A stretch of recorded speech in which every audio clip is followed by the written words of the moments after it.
on, we're ready to roam here on the show on Shaw TV, episode number 151, the 15th episode of our 7th season of the program. Very glad to have you with us. Our musical guest tonight is not Todd Jones, because he never begged his parents to go into band back in the Lake, Ontario, but instead very happy to welcome Astrid Lyre back into the program, a very talented guitarist and vocalist, making the move into some more jazz composition and writing. We're going to hear some songs and talk to Astrid later on in the hour. Also on the show, we've got all sorts of inspiring and active segments for you, including the very inspirational Jane Vinet, not to be confused with Janet Vinet, interviewing the very active Brian Sugiyama about a very new walking program as part of our recurring Seniors Connect series. Brian, of course, usually talks the talk on the show. Now he gets to talk the walk.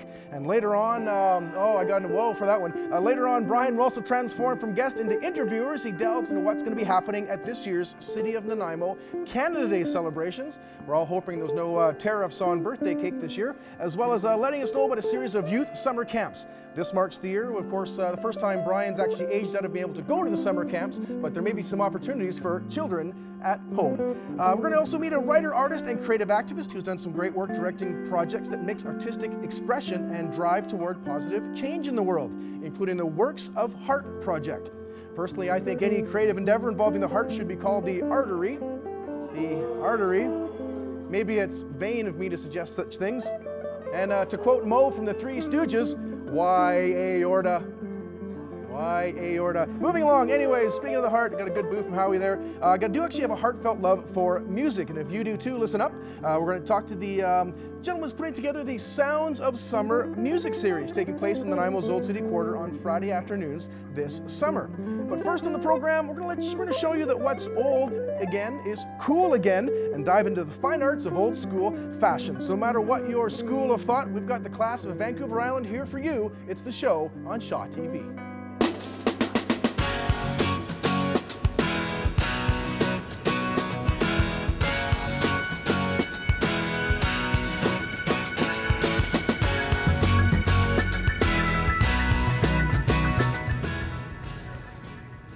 Well, thanks so much for joining us on the show. I'm Kerilie McDowall. You know, I'm into the old and the new, but I've always loved antiques, and I even studied with an antiquariat in Germany many years ago. And I'm so thrilled to have my next guest, Louis Poretta of Louis Poretta Fine Arts. And he's also a jazz record producer. But we're going to be talking about antiques today. And Louis, welcome. Welcome. Thank you for having me here. Now, so what we're going to do today on the show is we're going to show some items, some antiques that Louis has brought from his store, Louis Poretta Fine Arts at Nanaimo North Town Center. And then later in the show, we're going to show some antiques and evaluate some of my own antiques. So that's what's coming up today. So what are we starting with here today?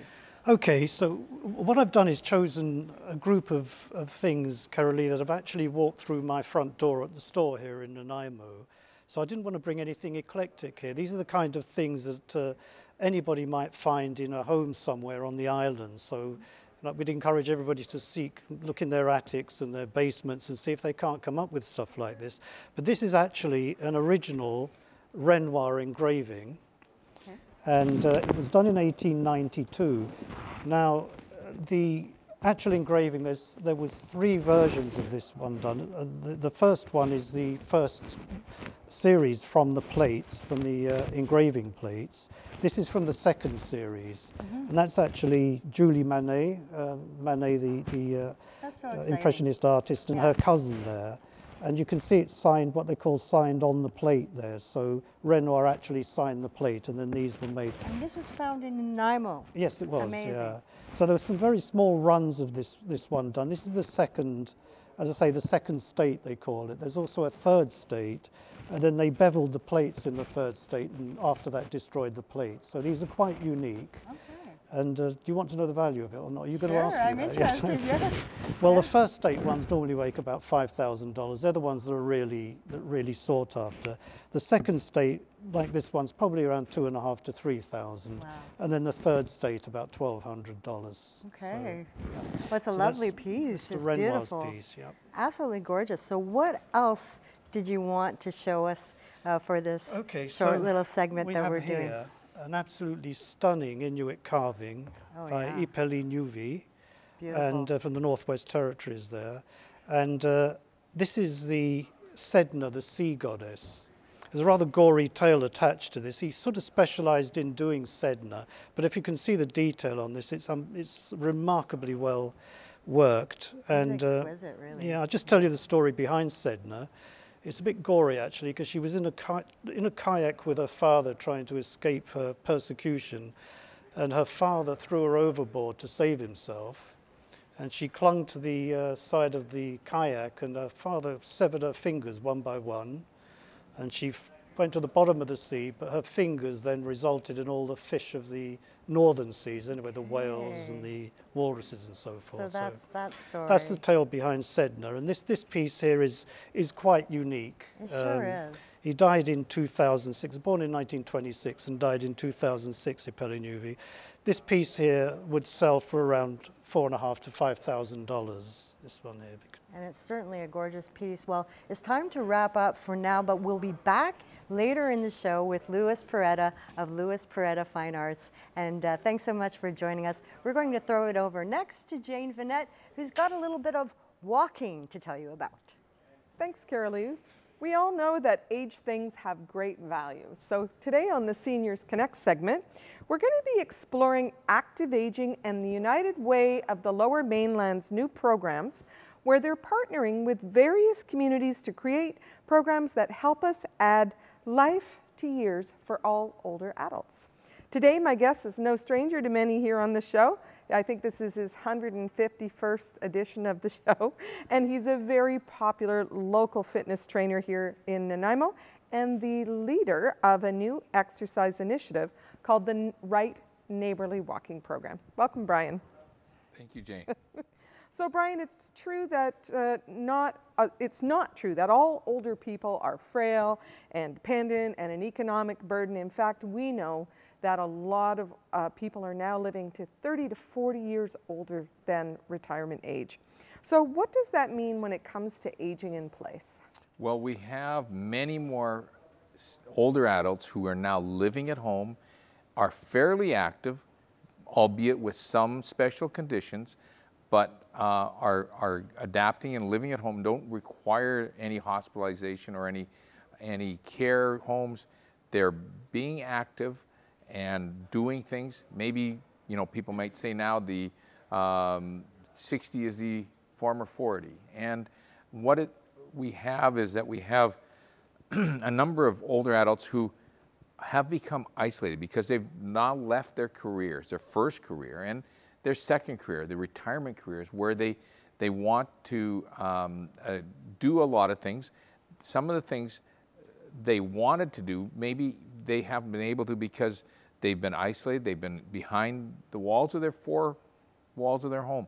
And what they have is they need to get out and get out and meet other people in their community of all ages. And that's what this program is about, is taking a walking program, and we're using the vehicle of a Nordic walking program, which is Nordic pole walking, to provide some instruction and have these older adults, usually somewhere around 60, 55, 60 plus, be in their neighborhoods, get some instruction, get some follow-up with some volunteers, and continue and actually get a little bit of social time as well, and to get out and meet others in their neighborhood. Because very often we go out for a walk in the neighborhood, you don't see anyone, you don't see people out. They may be busy, they may be away from home at that point in time. We want to have a location where they can meet, go out for walks in their neighborhood without having to drive somewhere. Right. So with the volunteers, so you're actually going to be looking for volunteers who live in the neighborhoods to take part in these programs? We'd like that to be. They don't have to be. They can be volunteers who would like to contribute in the community and be active and get that sense of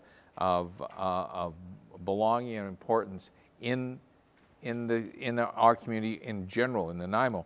And we're going to look at various locations, but what we're going to do is offer the chance for communities to invite us in to do the program. It'll run for a few weeks, and we'll have follow-up after. We'll have the instruction for the first few weeks, and you'll learn the technique to properly use the Nordic walking poles.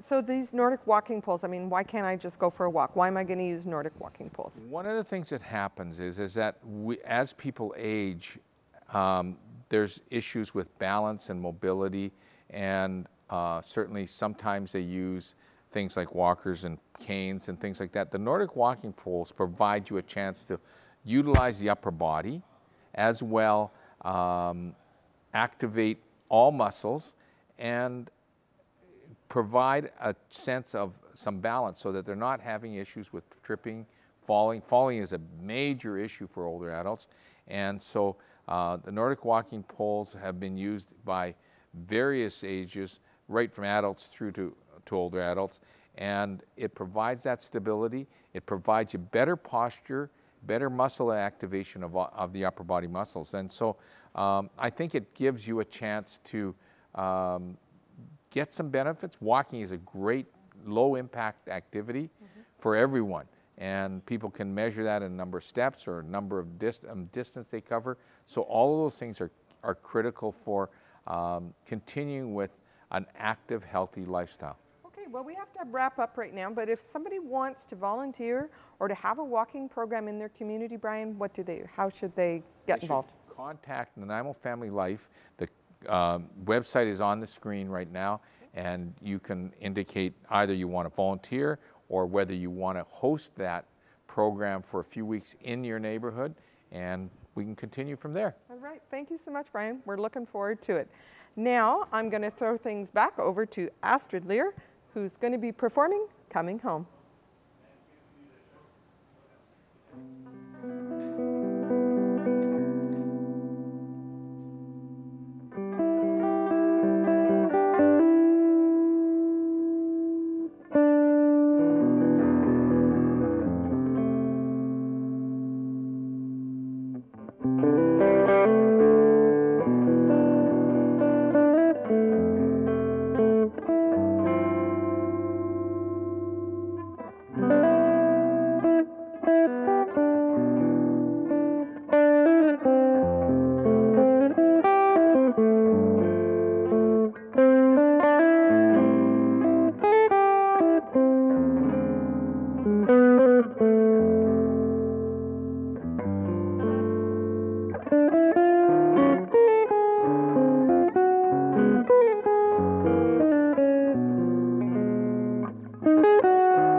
absolutely nothing better than coming home and picking up an amazing, good book, a good cup of coffee, and an enjoyable experience at home on the couch.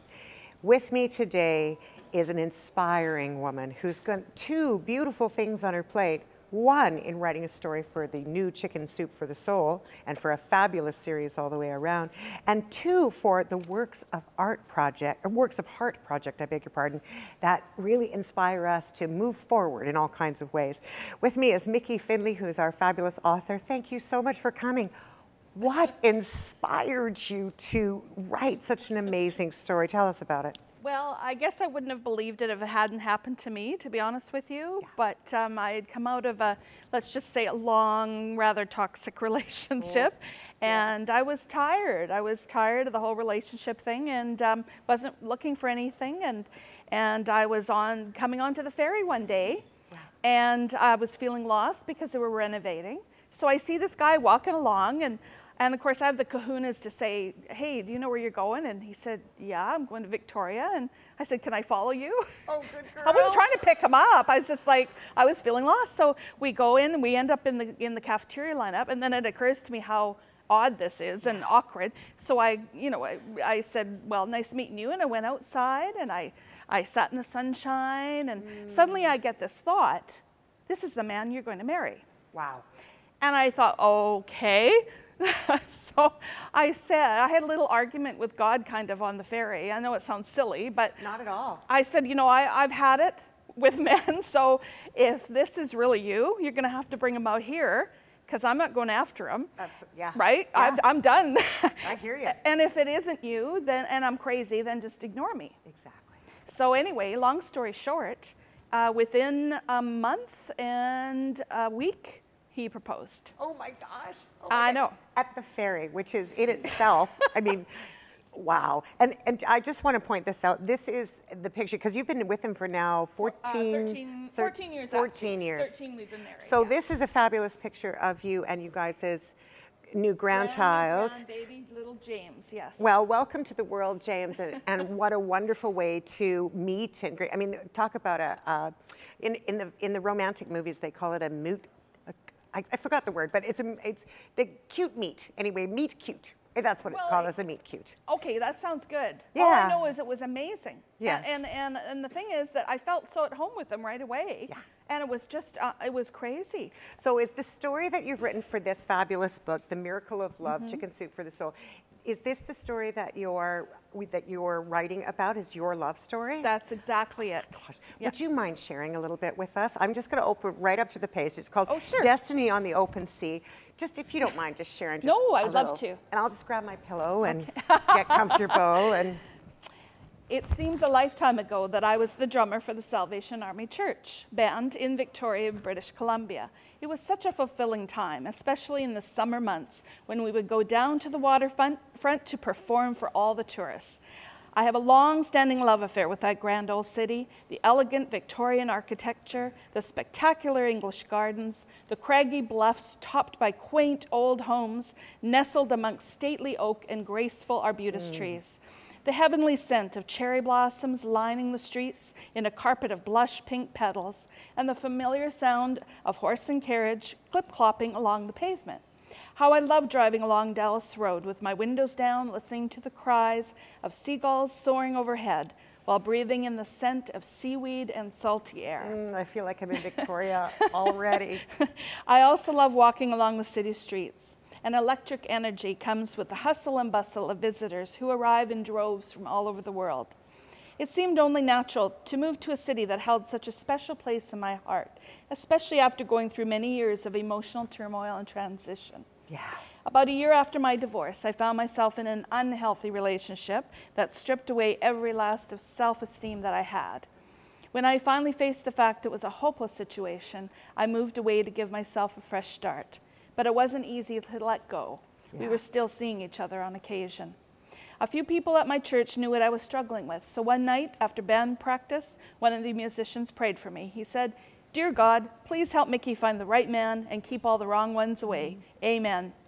And You have to buy the book to read the rest. Well, and what it's done is it's inspired us to, first of all, we unfortunately have to wrap out our time, came out too quickly, and it just breaks my heart because there's so much more I want to share with you, especially the Works of Heart project. But because we do have to go, we'll hopefully be able to bring you back soon, and we'll do a little bit more. And really, the last thing I can say is, how can someone get your book?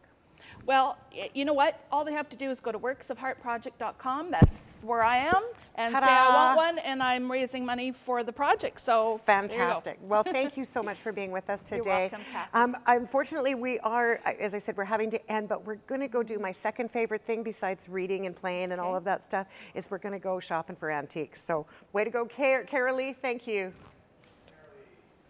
And we're back with all things antiques. You know, it's so exciting for me to be here with Louis Poretta because he is an expert. I'm so pleased that he's here. You know, just hearing those stories, that lovely romantic love story, it's just getting me in the perfect mood for talking about something that I love, antiques. This photo here, Louis, can you do an appraisal from a photo? I can. It depends.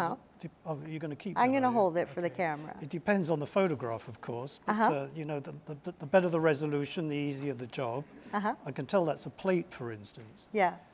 That's a Japanese plate, a carp plate, and with irises, absolutely beautiful plate. That's by the Arita. It's Arita porcelain by the Okeo brothers. Yeah. Now they let their kilns, you know, the kilns have to stay heated all the time. Every now and again they used to let their kilns cool down, and then they'd get out of the process for a while. But this is one of the earlier ones. They were actually, even up until the 1950s, they were still making these beautiful sort of plates. But this is one of the earlier ones. I would think that's from about 1912, judging from the mark here. Yeah, just show you the mark really quickly here. So that's the plate mark on the bottom. That's really important to send a picture of the bottom of things too, if you want something appraised properly. Yeah. But this is probably from about 1912 to 1920 era. Yeah. And I'll put the value on that at about $400. Wow, so it's quite a nice, I got that from my grandfather. Absolutely beautiful plate. Yeah. Japanese stuff is a little bit out of fashion at the moment. It's Chinese everybody are going for, but if you hang on to that, it'll be back again. Oh, good, okay. Yeah.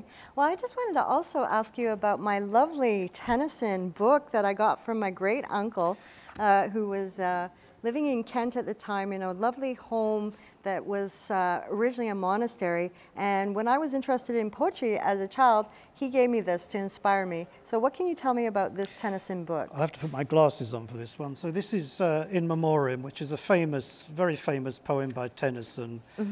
He wrote that in 1849, I believe.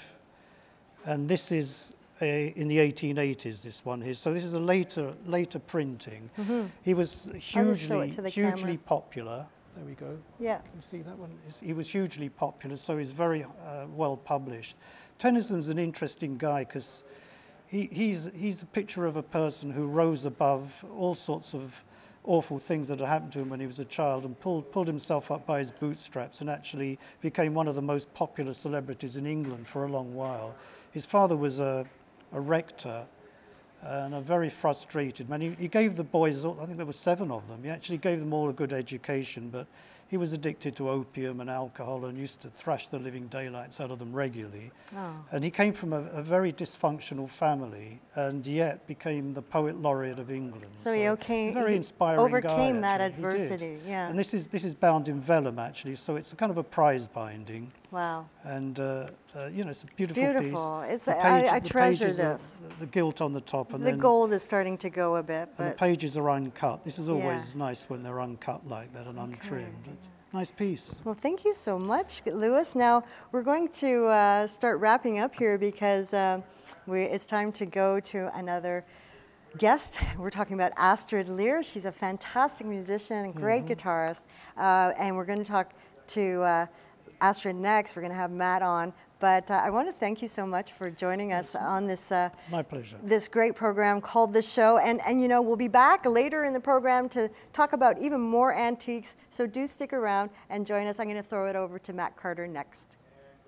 Thank you very, very much, Kerilie and Louis. Good to see finally. Usually the only antique here is my hairstyle. which if you look over some of the old episodes is pretty bad. So anyways, very glad, as Kerilie mentioned, the two of them will be back in about 20 minutes to continue their look at a number of antiques. And again, thank you, Louis, again, for joining us on the show. For now, time to talk to our musical guest, making a return engagement to the program, guitarist, vocalist, musician extraordinaire, Astrid Lyre. Astrid, welcome back to the show. Hey, thanks for having me. Yep, really stoked to have you back. And one of the reasons we've had you back is to talk about a music series you're playing. We'll talk about that in a bit. First off, it's been 6 months you were here last, so what's new? Well, I got back from the cruise ships, and I think I'm going to stay back at this point, you know. And right now I'm just thinking about playing more jazz. I want to talk to jazz for a sec, but just so our viewers know, so you were performing on the cruise ships, you weren't yeah, I just was there performing on sunbathing. the cruise ships. Yeah, I was yeah. working actually in a jazz band, which was like my first jazz guitar gig was on the cruise ships. Oh, and nice. it was really fun. It was like a great challenge and experience, and it made me discover that I love jazz guitar.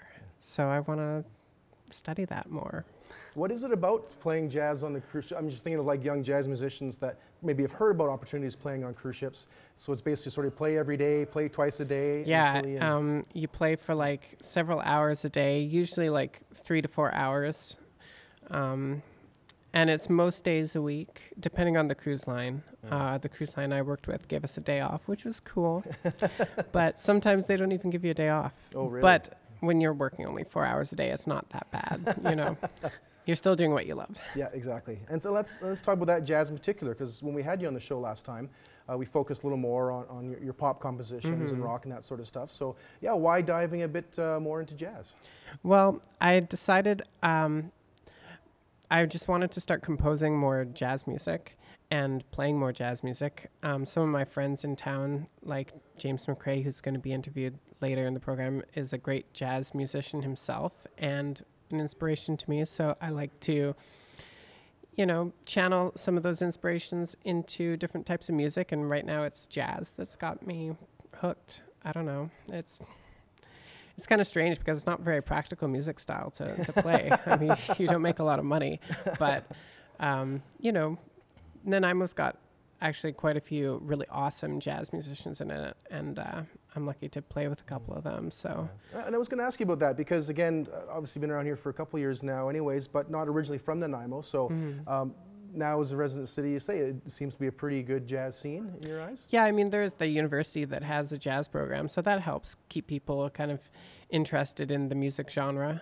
And, you know, there's people like Diana Krall, obviously, who's from Nanaimo, and Phil Dwyer, who lives kind of near Nanaimo. And yeah, people like that are fairly big names in the jazz scene, so we're on the map.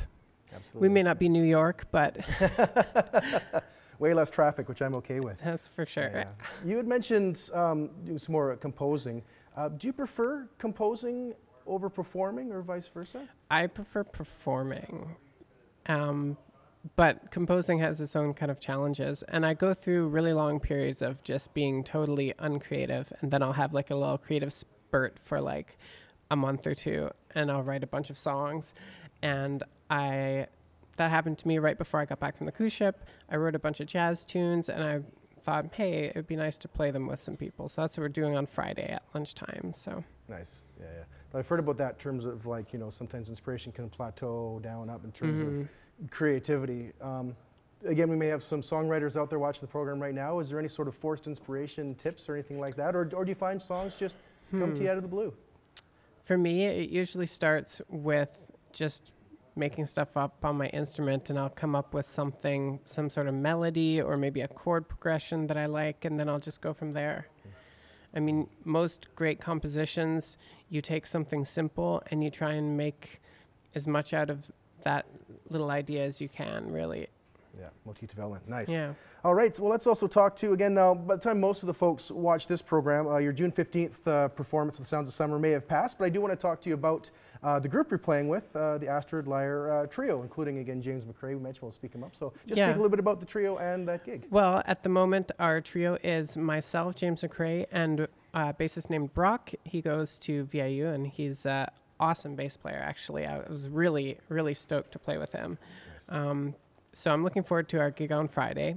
And then we have a gig at the end of the month in July on the 26th at the Vault downtown, so that'll be cool. We'll play more of my originals during that gig because some of them are rather involved, so we have to rehearse them a bit more. But yeah, that's the hope. Okay, great to hear. All right, we're going to get back to some more music here in a moment. Last question for you. Where online can people find more information about your music? Oh, they can go to eleanor.ca, which is my personal website, or they can just find me on Facebook.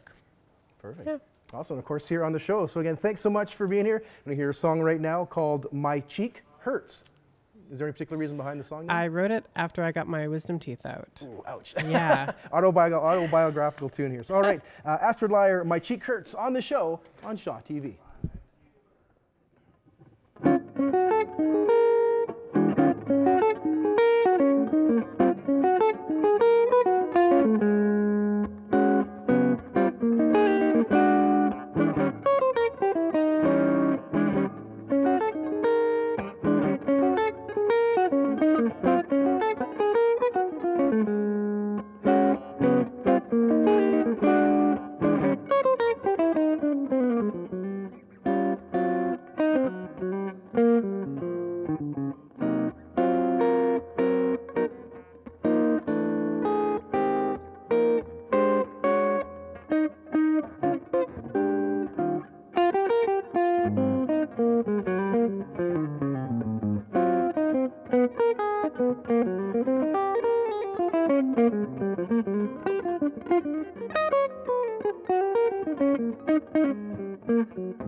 Some great jazz stylings from Astrid Lyre. And I've got with me today someone who's going to talk about one of the big premier events that kicks off the summer in Nanaimo. And it's not summer till Canada Day hits, and it's July 1st this year. It's a Sunday. I have with me Ashley Rose, one of the recreation program coordinators.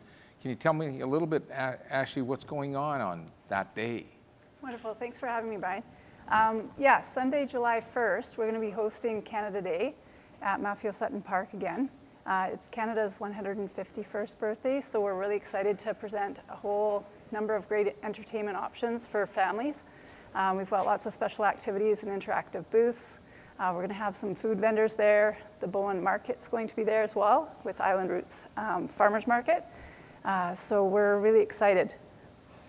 Good. And it usually kicks off with a bit of ceremonies. Right. One of the big things is that huge cake that comes out, and that's a donated offering for Nanaimo? That's right. So the event itself is going to start at 11 o'clock in the morning with our celebration of flags and our opening ceremonies. And shortly after that, there is the community cake that's brought in by Columbia Bakery. They've been donating for over 25 years for this City of Nanaimo event for Canada Day. Just a way to give back to the community and share their thanks and appreciation. So this huge cake that's probably over $1,000 to create gets brought in, and it's handed out for over the period of 30 minutes. There's so much cake. Wonderful. One of the things that happen that's interesting is it's for the whole family. So there's a lot of interactive booths, and there's activities that kids, families, adults can participate in. That's right. Yeah, a number of interactive booths are coming as well. We've got the Canoe and Kayak Club that'll have their boats at Swilana Lagoon. We've got a woman coming in with her cupcakes, so she makes all the cupcakes and then the kids can actually go and donate them. We've got a number of bouncy castles that'll be there present. We're gonna have our main stage, which has a lot of live entertainment. We've got 3 main performers. So we have Little Crow from Victoria. We've got Moonshine and Molly's from, they're local from Nanaimo here, and of course Wonder Bread, which is always a popular hit for dancing and just getting into the groove.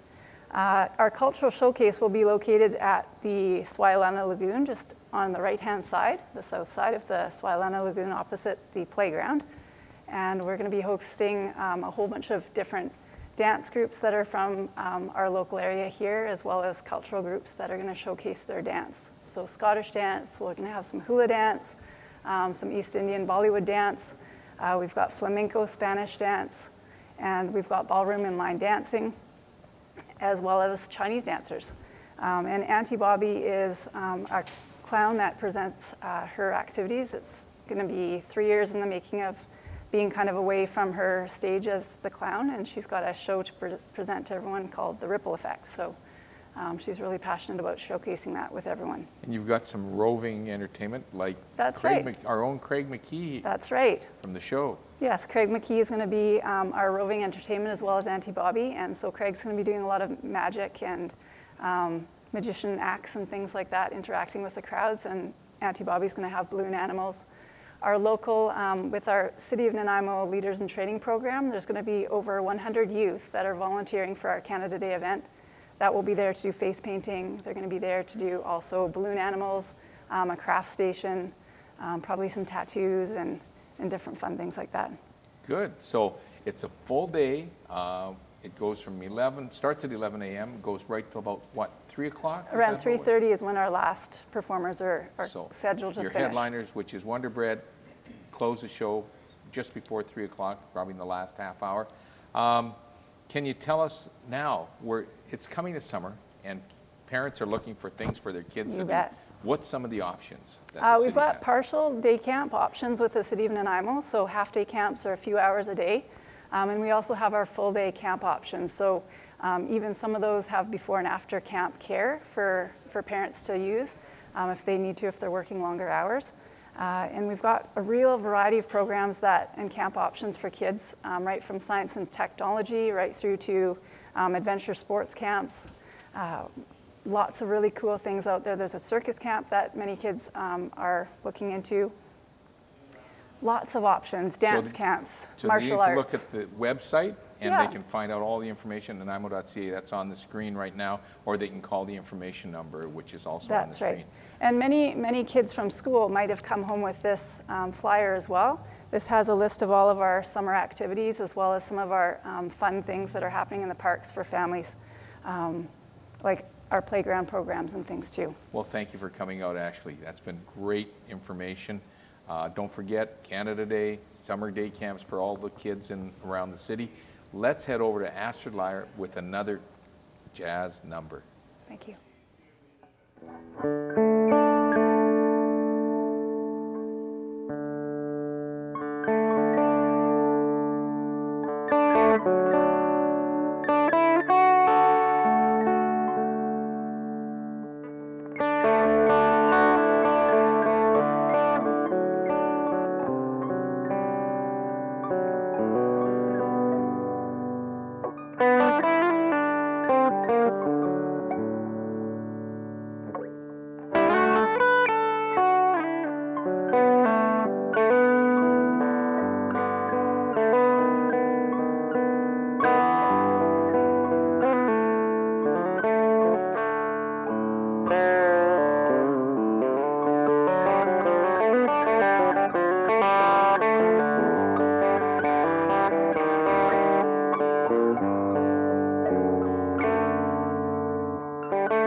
Astrid Lyre on the guitar there. Another great track, and Astrid will be back to close out the show. Some more music in about 12 minutes time.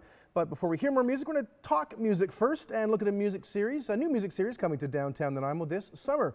With me right now, series organizer / coordinator, drummer and percussionist extraordinaire, James McCrae. James, welcome to the show. Thank you, Matt. It's nice to be here. Yeah, very great to have you here as well. And I also want to tie in Astrid, our musical guest here today on the program. Yeah, you'll be playing with Astrid at this. I am. I'm playing with Astrid this Friday. Astrid and I have had a musical relationship for 6 or 7 years, quite a while actually. When Astrid moved to town, we played together with Nico Rhodes, who's a young musician who's actually very talented, and we did a lot of original music was our focus, and I've also played with Astrid with Doug Toombs' daughter Michaela. So I've done a bunch of different things with Astrid musically, and it's always really a treat to play with such a fantastic musician. So yeah. Well, you mentioned, of course, Astrid, of course, here today. Michaela, you mentioned.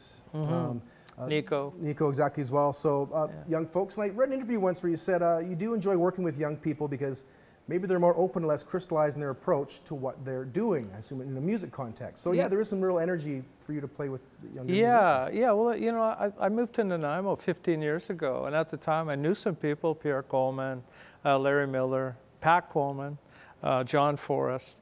But it's difficult getting things going when you move to a new community, and I found myself gravitating towards just younger people for whatever reason that wanted to do new music, basically. And I'm very interested in doing my own music, original music, and so that's always kind of been something that I've been drawn to, and that's just a part of my particular path, maybe. Yeah. Actually, speaking about your path, I do want to ask about that, because I also read, speaking of yourself, when you were a young gentleman, I read you traveled Europe and then as a teenager came back and said, all right, it's time to take some drum lessons. Was that sort of the start of your musical path there? Well, actually, what happened was I was playing 3 instruments at the time. I was playing piano and flute. A friend of mine had given me a flute, and I learned how to play that, and drums, and I didn't feel that I was very good at any of those instruments.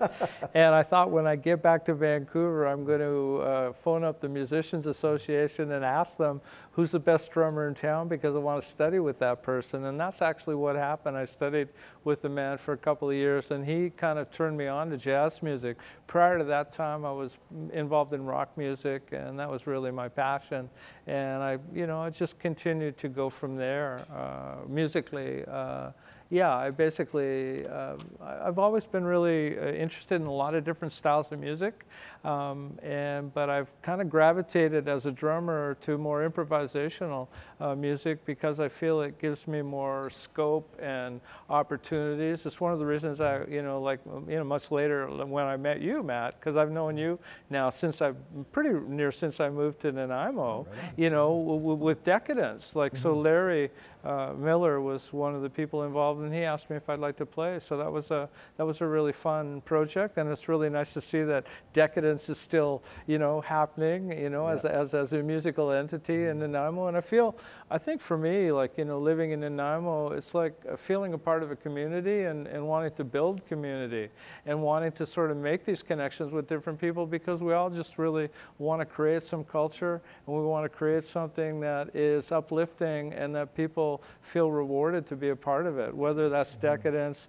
or my little project with Astrid, or this series of music that I'm doing, or I'm the event coordinator. What it is it's a perfect segue exactly to get into this. And I'm going to throw a curveball here at Director Todd there and hold up this poster here beside me and give Howie a second focus on that. So yes, I want to get this name right. Sounds of Summer in the Old City Quarter Concert Series. So give us the sort of the what, where, why about. So the OCQ is just like that Old City Quarter, and essentially they had the idea that they would approach the Nanaimo Jazz Fest and ask them if they would like to get involved in coordinating this or doing this. So my friend Andrew Homsey, who's the president of the Nanaimo Jazz Fest, he asked me if I would be interested in being the event coordinator, and we pitched the budget to them, and we went in, and basically it happened really quickly. It was in May, in the middle of May, and even though this started at the June 1st, it happened really fast.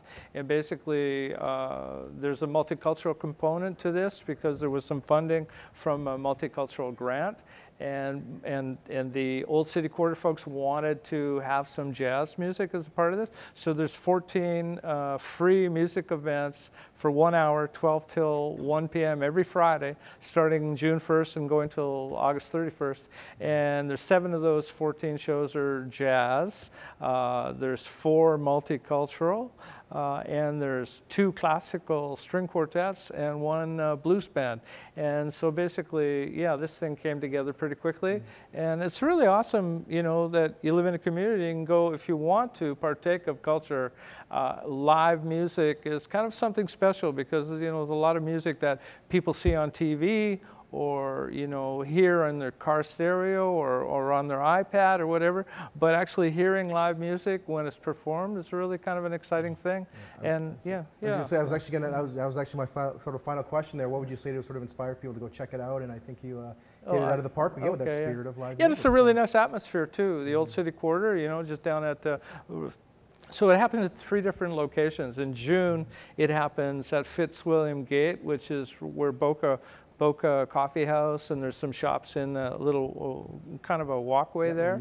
And then in July, it happens at Wesley Square, which is just on Wesley down towards Delicados. And then in August, it happens at Heritage Mews, which is just across from St. Andrew's Church. There's an Italian restaurant, and Bistro Taio, and Lobilia's Lair. It's right in there. And so it's all really within a 1 block kind of area. So depending on what month you, if you go to their website, to the Old City Quarter website, or if you go to Nanaimo jazzfest.ca website, there's a poster that gives a listing of all the different groups, who's playing, and just a brief description of what they're doing. So 1 hour free music, and you can just partake of that if you're interested. Can't beat it. James, thank you so much again for joining us here, and for again your contributions on as a performer, as a coordinator for live music in Nanaimo. You're welcome. Very appreciated. Great to have you here. Yeah, just one last thing. I just want to put in a plug for the actual Jazz Fest, which happens in September. It's 3 months away, and it's something that if anyone's interested, you know, they can really participate and enjoy a lot of great music. That's September 21st to 23rd. And yeah, thank you for being here and letting me be a part of this, Matt. No problem. So, always got to help promote music. Great stuff. James McCrae again, coordinator of the Sounds of Summer in the Old City Quarter, running every Friday noon to 1 till August 31st. And again, oldcityquarter.com for a list of all the artists. Thanks again, James. Thank you, Matt. All right, sending back things over to Kerilie, who knows her jazz herself as well, and Lewis, who also knows Jazz Varel himself. So back over to them, these jazz fans, for another look again at more antiques here on the show. And thanks so much, James and Matt. It's wonderful to hear that there's going to be some great music happening in the Old City Quarter. I'm back here with my guest today, Louis Poretta of Louis Poretta Fine Arts. He's just fantastic. He's an antiques expert, but he also has an amazing company called Quadrangle Music Productions, and he's a jazz record producer as well. So he's going to show us some more items here from his collection, from his store, Louis Poretta Fine Arts. And what do you have for us? Yeah. Well, I was amazed when this walked through the door recently in the store. This is a very, very rare engraving. It's a celestial chart by Caspar Herzbach, published in Amsterdam in 1618. Wow. And I doubt whether you'll find another one of these anywhere. In fact, it's in remarkable condition. Well, it is a bit, you know, I mean, you'd expect it to be a bit ragged, which it is. Yeah. The only other copy I've been able to track down is actually in the British Museum libraries in London.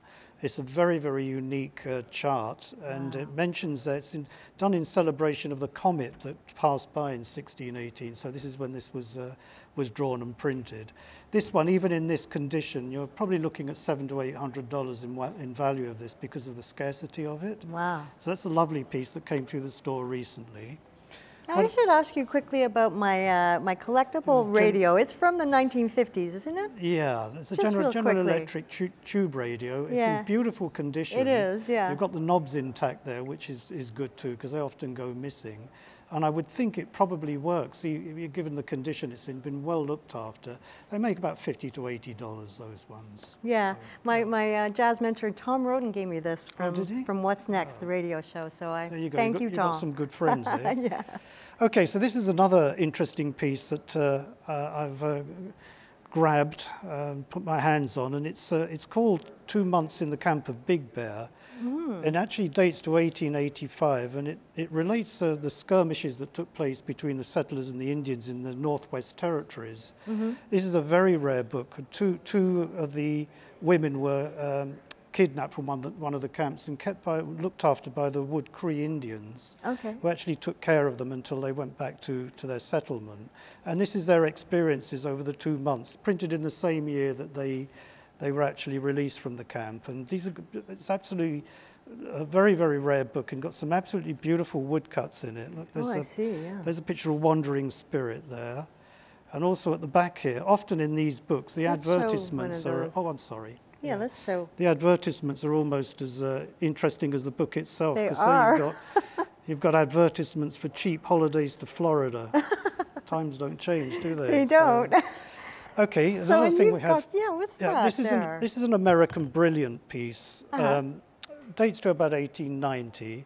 It's the most amazing piece I've found in years that's fallen into my hands. It's called a tazza, or tazza from Italian, which means footed. It's like a footed cup. And these are all hand cut, all of these embellishments on here, the cross hatching and so forth. The detail's amazing. You can tell by the weight of it. Yeah, Do you want it's to carry quite heavy, it? yeah. It's got a lot of lead in it, that one there. Sure does, yeah. So when you have a piece of crystal like that, a lot of people think that, you know, the pinwheel crystal and so forth from the 50s and 60s, this is a different league altogether. And that's why a piece like that will probably set you back $1,000 to get a piece like that. And we should mention that you're going to be having free appraisals at your store, Yeah. Louis Poretta Fine Arts, at North Nanaimo Town Centre. Yeah. Is that every Sunday? It is. Being a glutton for punishment, I've decided to do a free appraisal day on Sunday afternoons, 1 o'clock till 5. Fantastic. And you bring your stuff in, let me have a look at it, and we'll see what we can do for you. You never know what you might find in the attic. Do you want me to talk about this one? Yeah, or, let's hear about this Okay, record. so we deal a lot in vinyl, in collectible vinyl. This is one of the Rolling Stones' early ones from 1965. And this is about probably close to $100 in value. And people say, well, I've got that. Is that what it's worth? Well, it has to be the first pressing. Oh, and that's what a lot of people get mixed up. And it's mono, too. Yeah, this is mono as well. So it's a very early edition, and it's the first pressing from England. I remember mono, those records, they come through one speaker, right? I don't. You'll have to tell me about that. But and so this is the first English pressing. The Canadian and American pressings are later pressings. Yeah. So they're not worth anywhere near what the English pressings are. And that goes for Led Zeppelin, the Beatles, all of those British bands. The first pressings were always UK ones. They're the ones you hunt for. Fantastic. Okay, so have we looked at everything except my strange little fake item that's 100 years old, but it's a fake? It is. Well, I was disappointed to have to tell you that. I know. I was disappointed. This is from it is old, though. It is old. It's close to 100 years old. But this is made from very heavy plastic resins. It feels so heavy, you wouldn't know. Yeah, and it's from the Charles Morgan. It's called Scrimshaw. Yeah. So it's basically in the shape of a whale tooth, and then, you know, these drawings are made on, there's a sperm whale there. And when the sailors on those ships used to do these on the teeth of the walruses and so forth, and found that they could sell them quite well. So afterwards, some enterprising guy started a production line, and you've got one of them.